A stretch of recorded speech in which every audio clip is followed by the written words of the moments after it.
and welcome to the show this morning.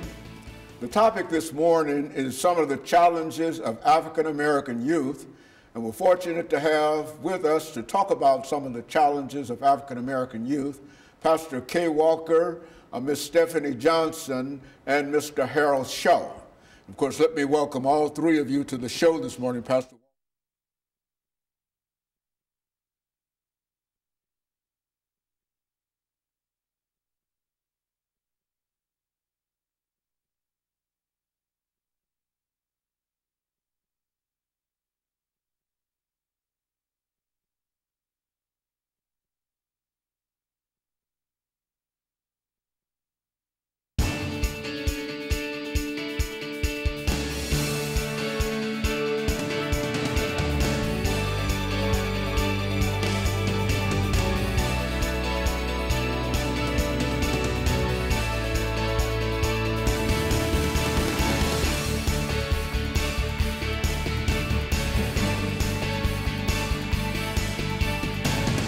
Thank you and welcome to the show this morning.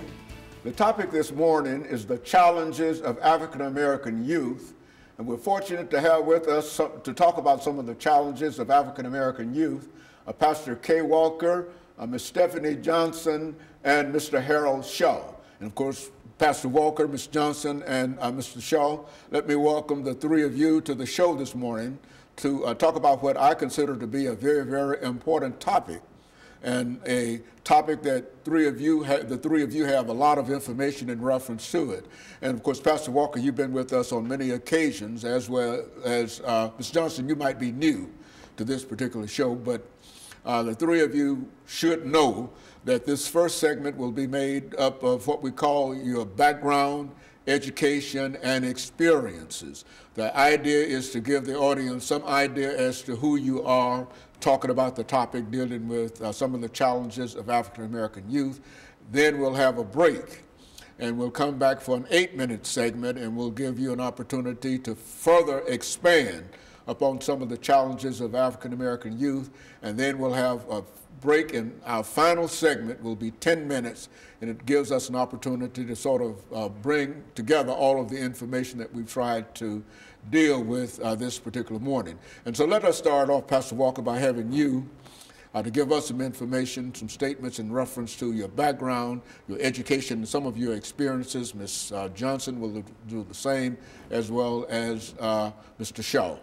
Well, thanks again, Dr. Hank, for having me on the show. I've been here many times, born and raised right here in Nashville, Tennessee. Good parents, I call them good parents. They raised me right. I went wrong, but they raised me right. Ended up becoming got kicked out of the public school system here, actually, in the state of Tennessee. Back then, they had a safety net for me. I was able to go into the military. Now you have to have a GED or graduate to be able to get in now, but back then you could go in without it. So I went into the military after having also gotten into some trouble. After getting kicked out of the public school system, got out of the military, got a GED through OIC, Opportunities Industrialization Center. From there, did some studies at Tennessee State University. Didn't complete it. My drug addiction got the best of me, drove me out of the college scene, ended up incarcerated in the state prison system.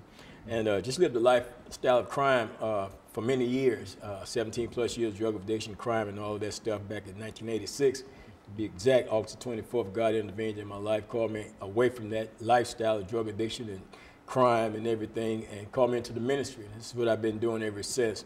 That's what brings me to this show, because I'm always looking to make a difference in the lives of other people. Very good. And of course, Mr. Johnson, what about you? Hey, I was born and raised here as well. I grew up in my grandmother's home. She was a foster mom to 100+ kids here in Nashville over the decades. And so I saw a lot of youth coming in and out. A lot were African American youth. And then I went to Hunter's Lane. It's one of the, I would say, more rougher schools here in Nashville. And there was a lot of fights and violence in there. I went on to go to Regent University, where I got a degree in organizational leadership and management. And there I learned about human trafficking and started doing a lot of work in that, and saw a lot of African American women being put into that trade and whatnot. And so, yeah. Very good. What about you, Mr. Shaw? Well, I'm born and raised right here in Nashville too, over in North Nashville. graduated from Pearl-Cohn, went into the military, did 20 years in the military. While in the military, I had a chance to do some mentoring and do some work with kids in high school. That what led me to, when I retired, to start my own organization. It's me and some of my dedicated best friends and staff members that I have with it. It's called We Are Relevant, and our main goal is to get these kids ready for college. I read through a website, it's called usnews.com, and it actually gives a grade point for all the different high schools. And then when I seen that Pearl-Cohn was graduating 87%, only 6% of them was ready for college. So I knew at that time that even though it's 87% sound good, these kids are not ready for college. So we're gonna start at the 5th grade level, and we mentor those kids all the way through high school, and it also has to make sure that they do community service.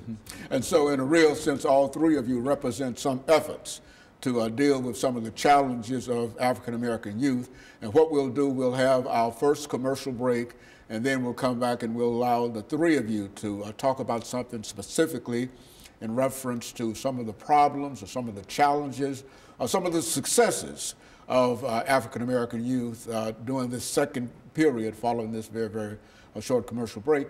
And of course, what we'll try to do is to join you when we come back with our second segment of the show for the morning.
Thank you and welcome back to the second segment of the show for today.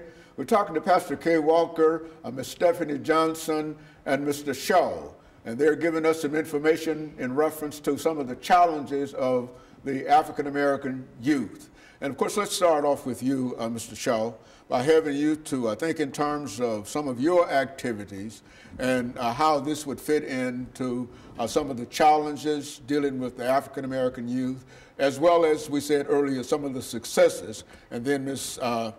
Johnson will give us some basic information in reference to her challenges. And of course, Ms. Johnson is going to talk and speak as loud as she possibly can so that we can hear her talk about some of the great things that she's doing in reference to the challenges. And of course, Pastor Walker will close us out for this particular segment. Let's start off with you, Mr. Shaw.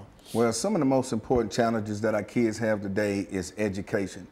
A lot of these people in a society, just because we come in an urban neighborhoods thinking that the kids are bad, so right off the bat they're branded as being bad.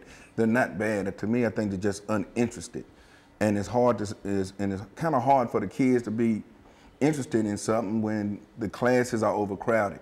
So my organization, being We Are Relevant, War is our nickname, because we are at war because these kids are killing kids. So our main goal is to make sure that we can help these teachers out in the classroom. We want these kids to graduate with a 3.5 GPA or better. That way when they do go to college, when they do go on to further their education, they have the backgrounds and the means to be successful, be, you know, good in the community, and hopefully they can go out and mentor, do the same things that we're doing. We all have had some bad times in our past, but we've overcome those. As I'm getting older, I'm grateful that I've overcome those. So I want to make sure I pass that knowledge on. What about you, Stephanie? Let's talk about some of your experiences working with young people, and whether they have been positive experiences or whether they've been negative experiences. Talk about that this morning. A lot of my experiences have been positive. I am one of those youth as well. I look at a lot of statistics and things like that, and looking at the jail statistics, a lot of those youth who are going into jails, they come from single parent homes, single mother homes. And so we really have to start focusing on that area.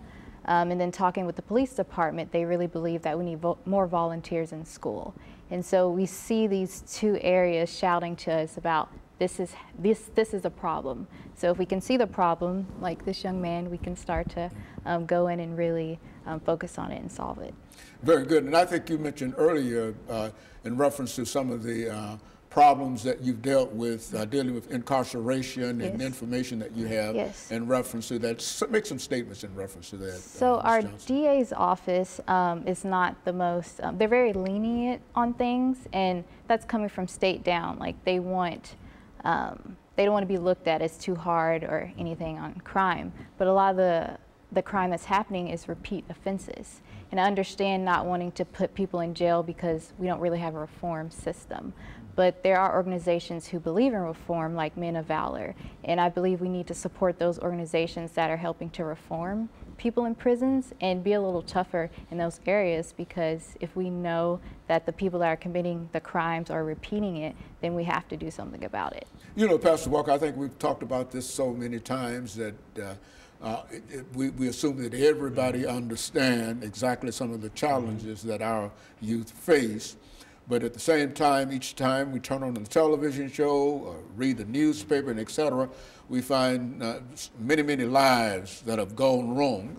Make some statements in reference to that. Well, Dr. Haney, especially when you talk about the prison system and stuff like that, having spent time in the prison system personally, you know, they say the purpose of incarceration is for punishment and rehabilitation. You get plenty of punishment, you know, in terms of how long you stay incarcerated and being away from society and stuff like that. But when it comes to rehabilitation, that's a whole different thing. You know, there's not a whole lot of interest in rehabilitating individuals incarcerated in the system. And especially when you look at the juvenile system, man, it's somewhat of a joke. And these children are going out here committing crimes, and they're sending them into the juvenile system. But at the same time, I don't think there's enough taking place in there as well to cause any sense of real type of rehabilitation. It's kind of like a joke, you know, and then they get back out. It's like, oh man, that wasn't nothing, you know, until they end up in the big boy penitentiary. But you know, education, as Brother Shaw was alluding to, education is important, because people say what you don't know can't hurt you, but what you don't know can destroy you. And a lot of what our youth are dealing with are things that they don't know. And because they don't know it, they get involved in stuff that actually derails their life or takes away opportunities for them to really have a life. And as a result, now they're caught up in a system that is by design to destroy them anyway. Now, Ms. Johnson, when you talk about challenges of African American youth, what are some of the